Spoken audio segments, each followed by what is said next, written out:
Assalamualaikum warahmatullahi wabarakatuh. Teman-teman, sebelum saya menyampaikan materi, terlebih dahulu akan saya perkenalkan nama. Nah, ini foto saya. Nama Ali Mustafa, ya. Rumah Marbayu, Karanganyar Demak, asli, ya.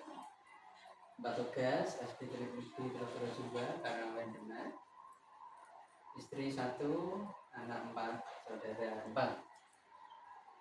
Oke, biar kita lebih paham, ayo kita belajar bareng.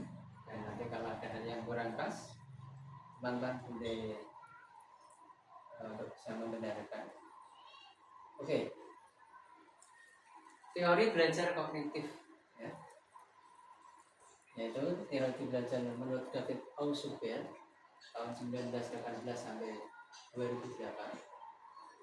Menurut Ausubel, belajar dapat diklasifikasikan ke dalam 2 dimensi, yaitu yang pertama dimensi berhubungan dengan cara informasi atau materi pelajaran yang disajikan pada siswa melalui penerimaan atau penemuan.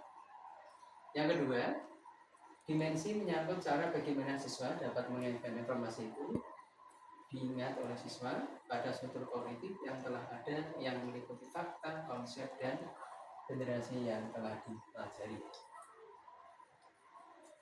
Menurut Ausubel dan juga Novak 1977, ada 3 kebaikan dalam belajar bermakna, yaitu 1, informasi yang dipelajari secara bermakna lebih lama dapat diingat.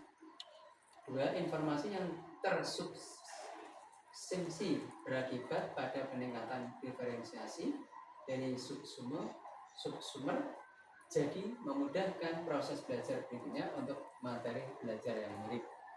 3, informasi yang dilupakan sesudah sun akan mempermudah belajar hal-hal yang mirip walaupun telah terjadi. Kesimpulannya adalah semakin besar jumlah dasar pengetahuan yang dimiliki seorang, makin besar pula peluang yang dimiliki untuk memilih.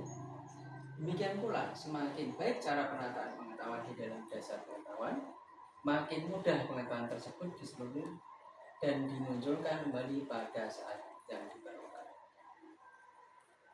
Oke, kita lanjutkan.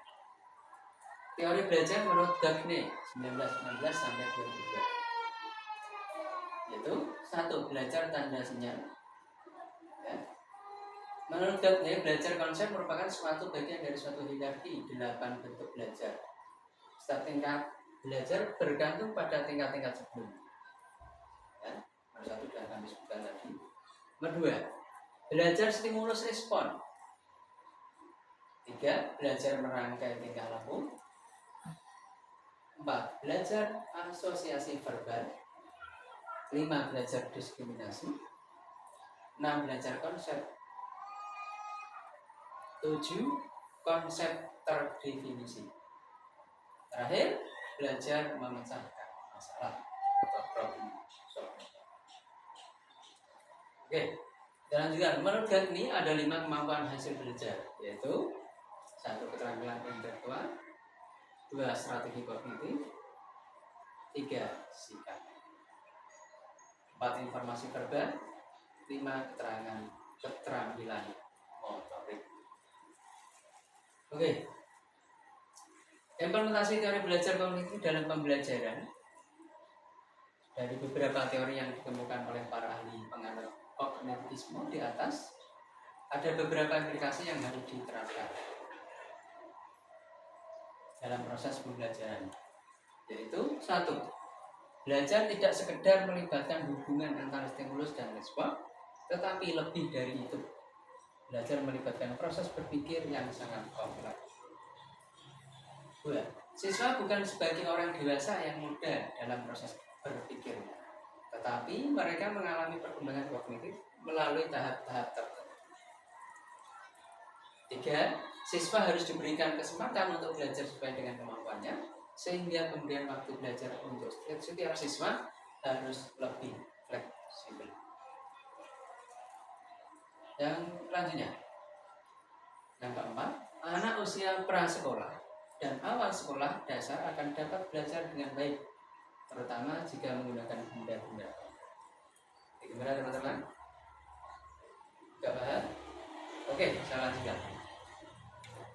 5. Secara umum, semakin tinggi tahap perkembangan kognitif seseorang atau anak akan semakin teratur dan semakin abstrak cara berpikir.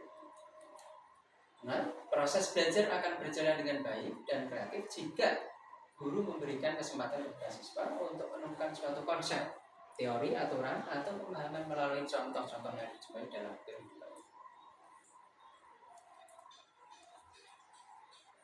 7. Perkembangan bahasa besar pengaruhnya terhadap perkembangan kognitif seseorang.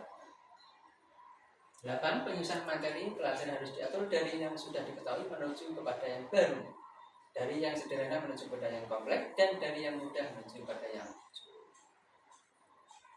Terakhir, I. Belajar memahami akan lebih bermakna daripada belajar menghafal. Terakhir, J. Adanya perbedaan individu pada diri siswa perlu diperhatikan karena faktor ini sangat mengaruhi keberhasilan belajar siswa.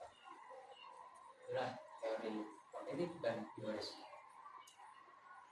Demikian yang bisa kami sampaikan. Semoga kesuksesan selalu menyertai kepada kita semuanya. Dan terutama salam hangat dan salam doa untuk Pak Heron. Semoga selalu diberikan kesehatan dan kesuksesan untuk beliau. Dari saya cukup sekian. Terima kasih. Assalamualaikum warahmatullahi wabarakatuh.